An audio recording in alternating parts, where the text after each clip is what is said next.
Assalamualaikum warahmatullahi wabarakatuh. Waalaikumsalam warahmatullahi wabarakatuh. Selamat siang Bapak Ibu SMK 2 Tulungagung.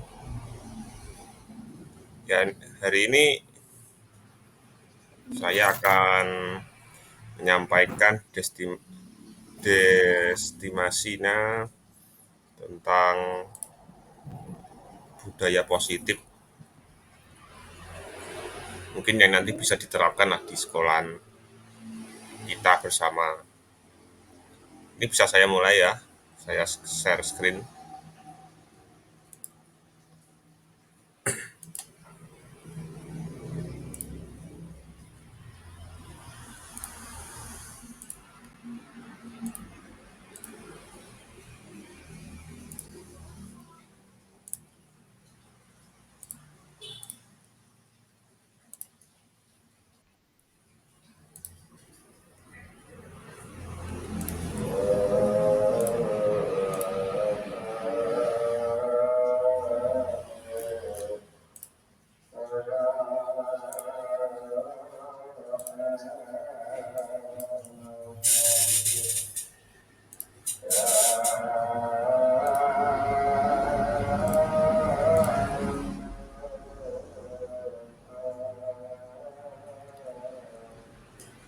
Mana Bapak, Ibu, sudah muncul?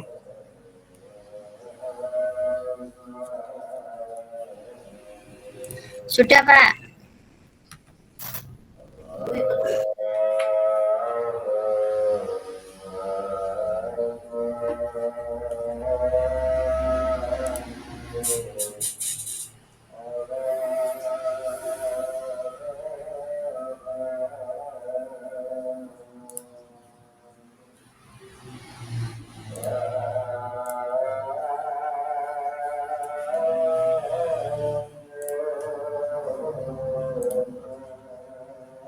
Oke, bisa dimulai ya, teman-teman. Yaitu ini maksudnya pengimbasan dari CGP saya di angkatan 10, yaitu tentang diseminasi budaya positif di SMK Negeri 2 Tulungagung.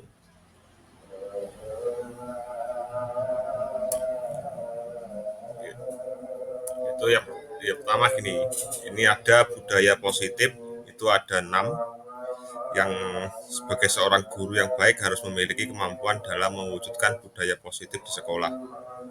Budaya positif tersebut dapat dijalankan dengan menerapkan konsep-konsep inti seperti, jadi yang pertama, disiplin positif, motivasi, perilaku manusia, keyakinan sekolah atau kelas, kebutuhan dasar manusia, yang kelima posisi kontrol restitusi, yang keenam segitiga restitusi. Jadi yang pertama yang bisa saya disampaikan yaitu disiplin positif. Disiplin positif merupakan suatu cara menerapkan di mana penerapan disiplin yang mengajarkan anak tanggung jawab dan menumbuhkan kesadaran diri berdasarkan nilai-nilai kebajikan. Disiplin positif lebih ke arah disiplin diri yang dapat mengontrol diri dalam melakukan segala tindakan. Yang ketiga, disiplin diri dapat membuat murid memahami dan menyadari berdasarkan motivasi internal, bukan akibat paksaan, pujian, ataupun hukuman.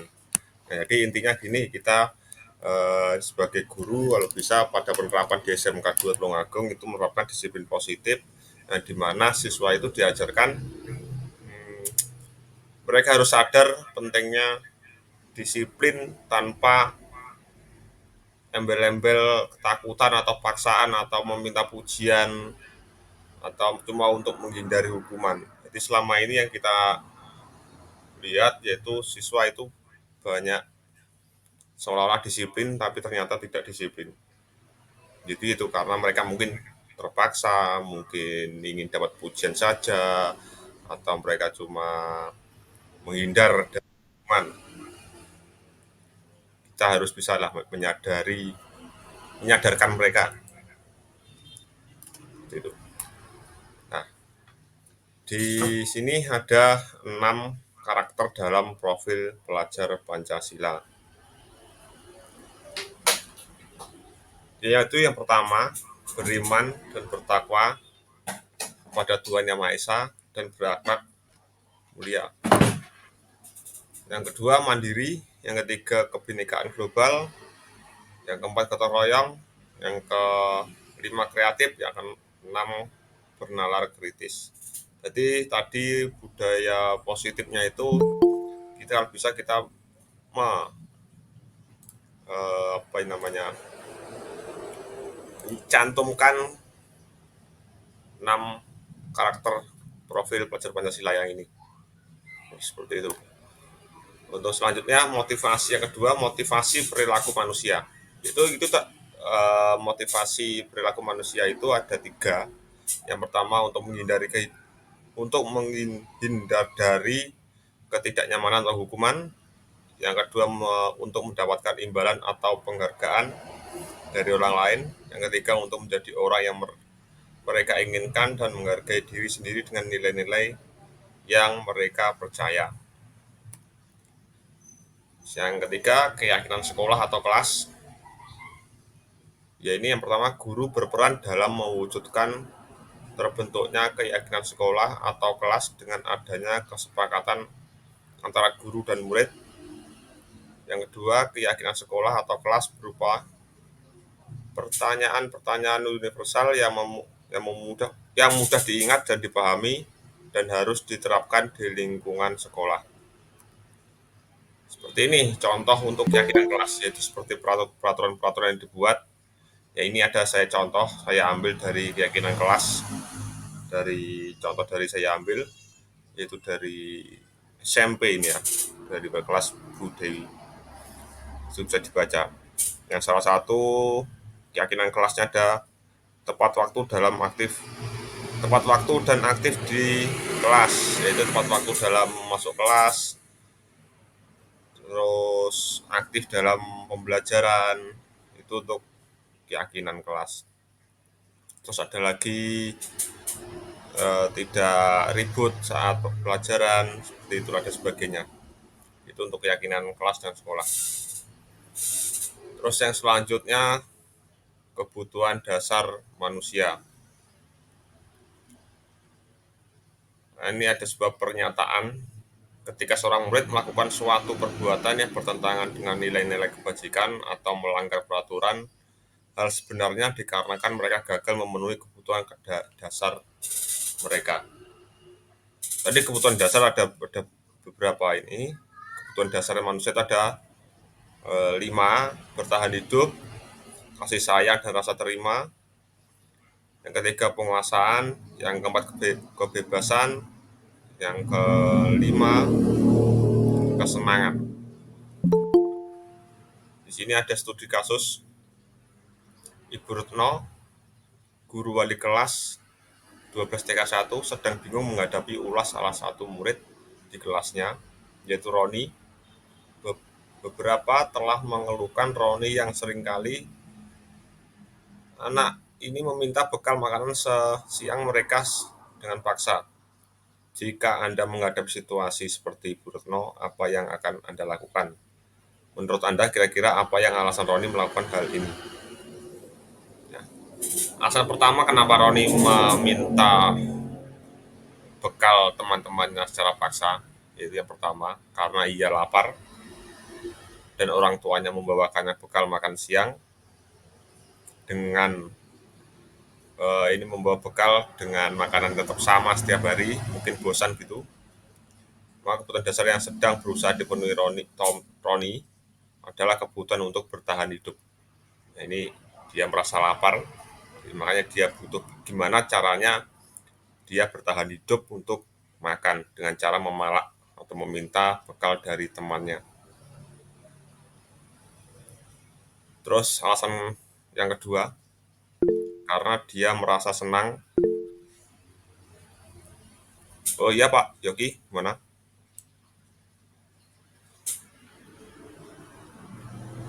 Halo. Lanjut, lanjut. Yang kedua, alasan kedua, karena dia merasa senang temannya ketika memperhatikan dia.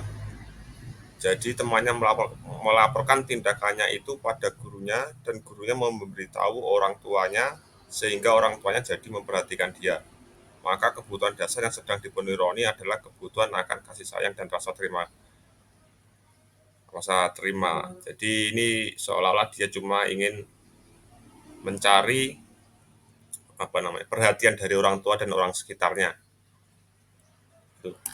Alasan yang ketiga Roni, kemungkinan karena temannya jadi takut dengan dia dan menuruti keinginannya, maka sebetulnya Roni sedang berusaha memenuhi kebutuhan dasarnya akan kekuasaan.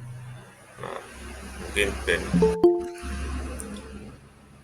Untuk yang keempat, alasan Roni karena dia merasa bosan dengan bekal makanan yang dibawakan ibunya dari rumah dan tadi ini.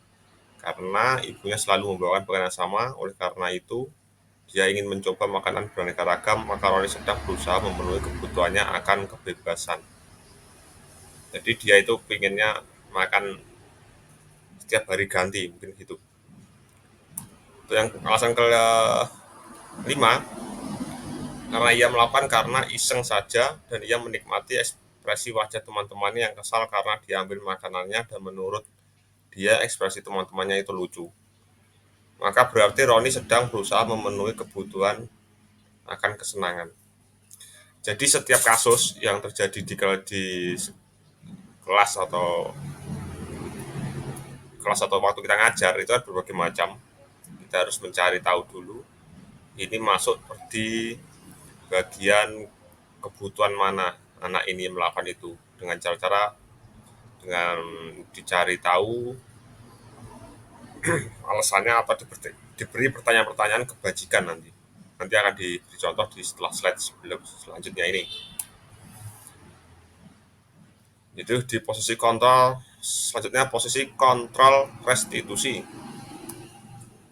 itu ada 5.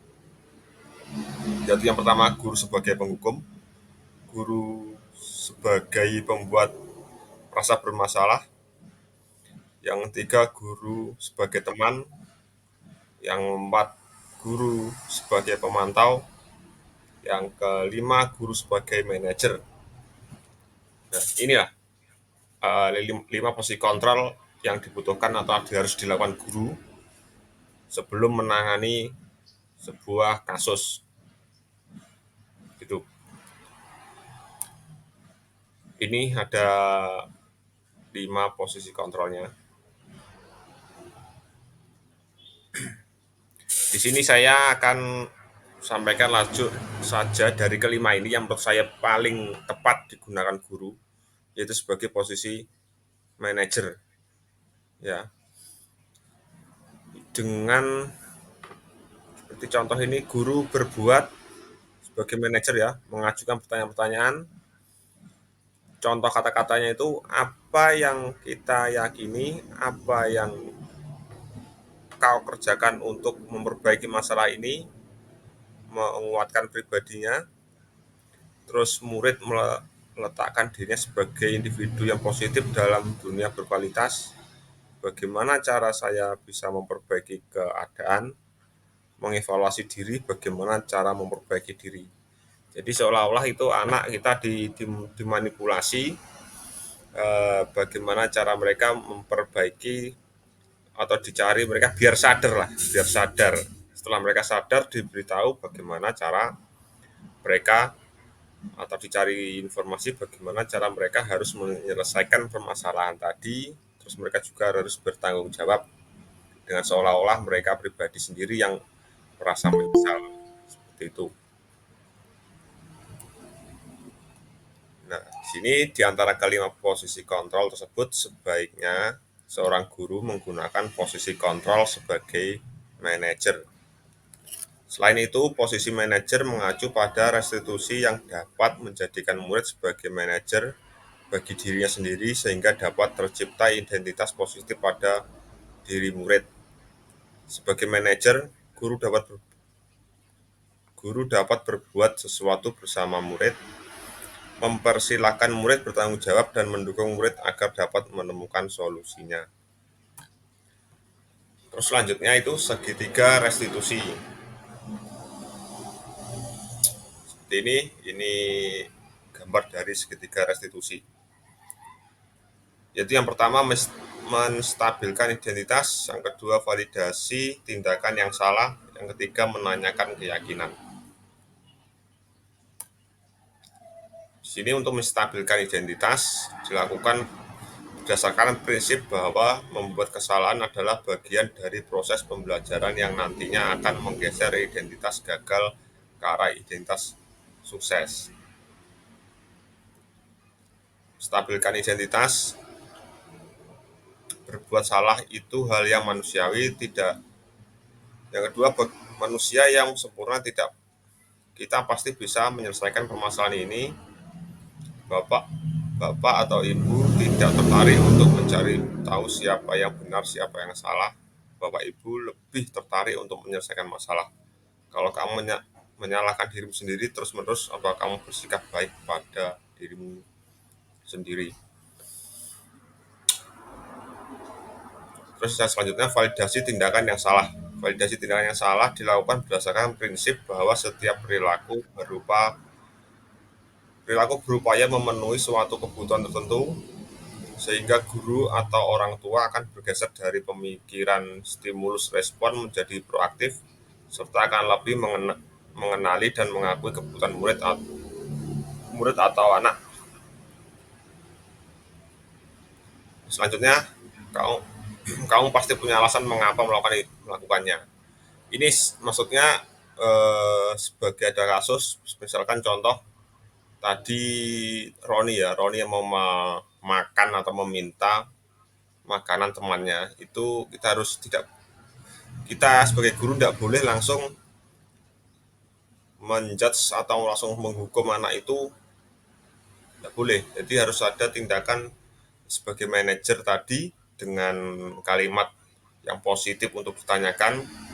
Seperti contoh yang ini, bertanya dengan mengapa melakukannya, apa yang penting bagi kamu. Kamu boleh tetap berusaha menjaga sikap itu, tapi tambah sikap yang lain, yang baru. Maukah kamu belajar cara lain untuk mendapatkan yang kamu butuhkan tanpa harus memukul atau memaksa, seperti itu. Itu berarti sebuah kasus itu harus ditangani dengan kalimat-kalimat positif tanpa ada kalimat penghukum atau kalimat yang lain-lainnya.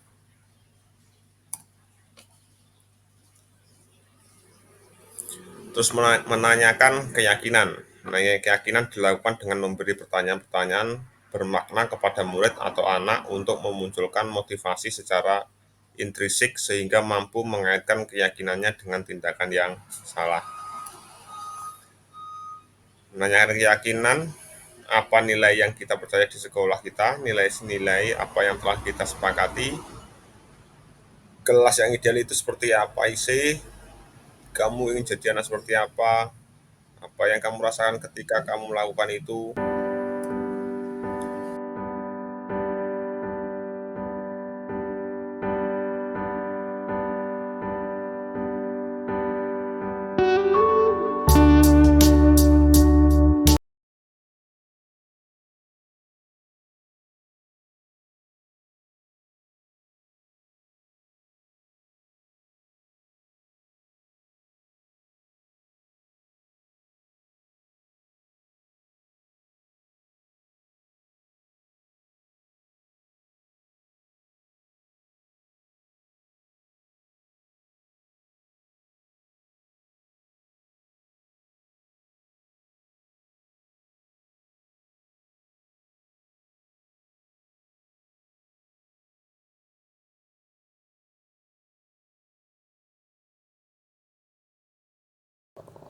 Saya ini dapat laporan ya dari gurumu kemarin.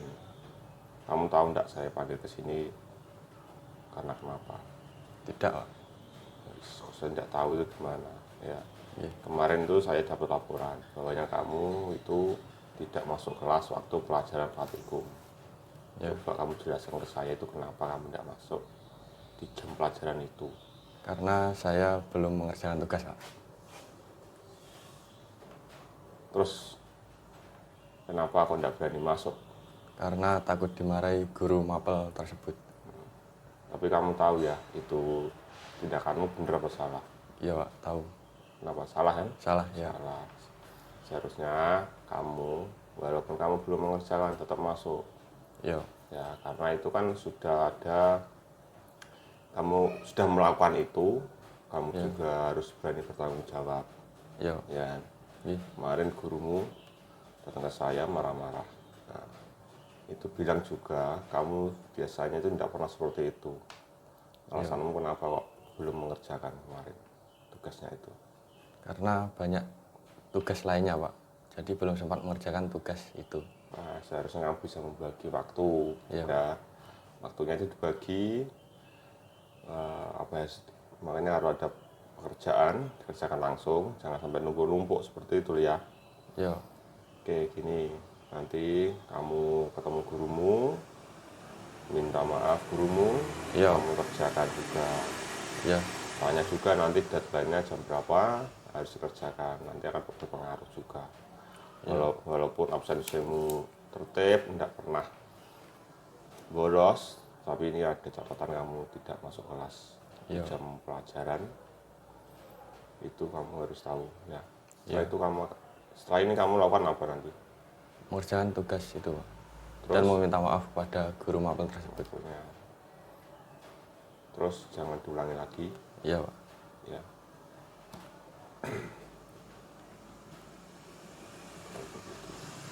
Terus kamu berjanji enggak? Iya, Tidak Pak. mengulangi lagi? Ya, saya berjanji tidak akan mengulangi lagi, Pak. Ya silahkan nanti ke sana, nanti ketemu gurumu Iya. gimana. Terus setelah ini kamu mau kemana lagi? Masih ada jam pelajaran lagi? Iya, masih, Pak. Ya berarti setelah nanti aja, setelah jam pelajaran yang hari ini selesai, Oke. kamu masuk ke cari gurumu, jam-jam istirahat lah ya. Iya. Jangan meninggalkan kelas untuk menuju tugas yang lain ya. Iya. Paham ya? Iya, Pak, paham. Ya sudah, silakan kamu kembali ke kelas.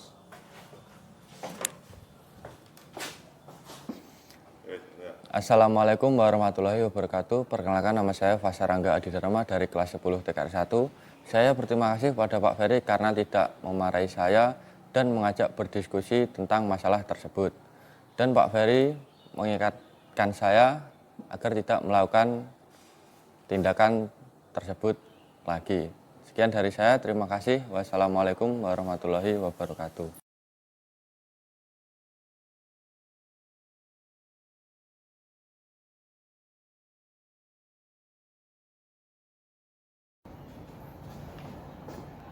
Mal, kamu saya panggil ke sini. Kamu tahu nggak penyebabnya apa? Belum tahu, Pak. Ingat enggak? Kemarin jadi apa di kelas? Saya mengumpul dengan saya. Teman tahu ya, itu salah bener. Salah, Pak. Saya ingin tahu kenapa itu sebabnya. Kamu kok mukul teman sampai berdarah hidungnya kemarin? Teman saya hasil vaksinnya terlalu berlebihan. Iya, kenapa? Maksudnya seperti apa? Nah, ketika saya lagi butuh nelpon untuk sesuatu, masih ada tugas, tapi dibisnikan sama teman saya. Jadi itu sudah kamu peringatkan ya untuk mengembalikan semua. Sudah, Pak. Terus solusinya itu seperti apa ini? Seperti ini. Lain kali saya bilang ke teman saya, jangan terlalu berlebihan, Pak. Iya, dari solusi juga. Kan seperti teman seperti itu lagi, kamu peringatkan. Terus kamu jangan langsung emosi juga, tahan emosi. Belajarlah mengontrol emosi kamu. Nanti kalau temanmu seperti itu lagi, kamu bilang ke guru, ya guru di kelas atau di tempat bengkel itu bilang ke gurunya, nanti biar bantu gurumu untuk menyelesaikan. Kalau seperti ini kan berkelanjutan sampai orang tuanya juga tidak terima kemarin ya. Jadi kamu nanti saya pertemukan dengan orang tuanya teman kamu dan teman kamu. Intinya kita damaikan lah seperti itu, biar tidak berkelanjutan tidak ada dendam, karena ini juga teman-teman sekelas, kamu 3 tahun di sini bersama kan juga enak juga itu ya. Nanti jam 10 ketemu saya dampingi di BK. Saya juga orang tamu juga panggil juga ya itu ya. Terus nanti kamu di sana kamu jelaskan kronologi siapa ya, sampai rumah lagi. Dan ini ada jam lagi tidak Pak? Udah nanti kamu kembali, nanti biar dipanggil guru kamu ke BK nanti ya. Sudah sekarang.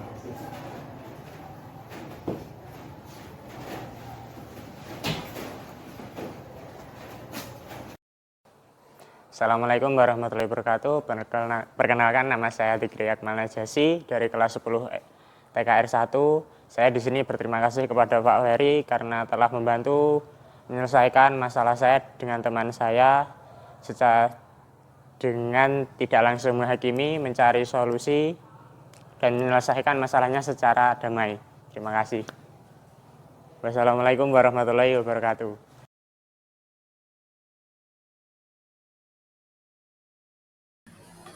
Terima kasih. Itu sedikit tentang penyampaian nyata budaya positif dari saya. Mungkin gini, teman-teman, selanjutnya setelah ini kita ketemu di forum lagi, forum yang lebih banyak orangnya tentang penyampaian ini, tentang penyampaian atau aksi nyata dari budaya positif yang kita lakukan di sekolah untuk kebaikan anak juga. Seperti itu. Mungkin dari sini teman-teman, Bapak Ibu guru ada pertanyaan, silakan. Kalau ada apa yang belum dimengerti mungkin bisa ditanyakan. Silakan.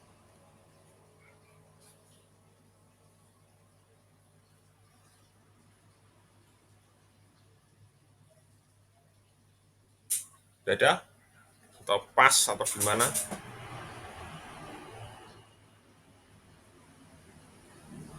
Silakan.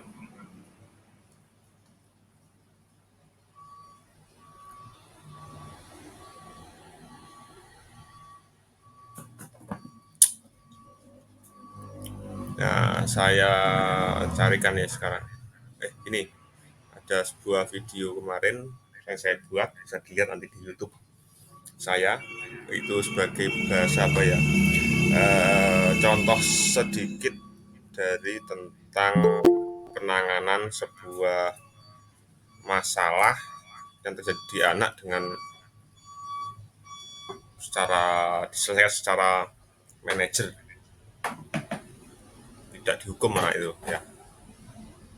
Mungkin kita nanti secara bersamaan bareng-bareng melakukan itu di sekolah.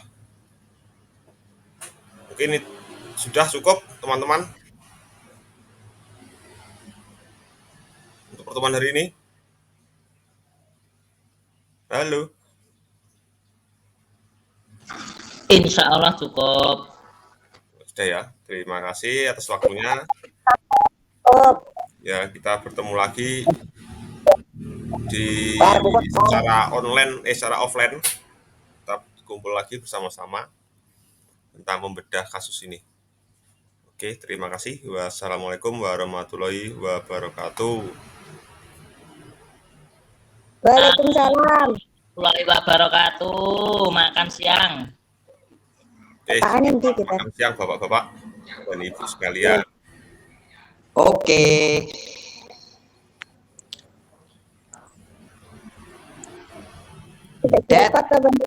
Daddy.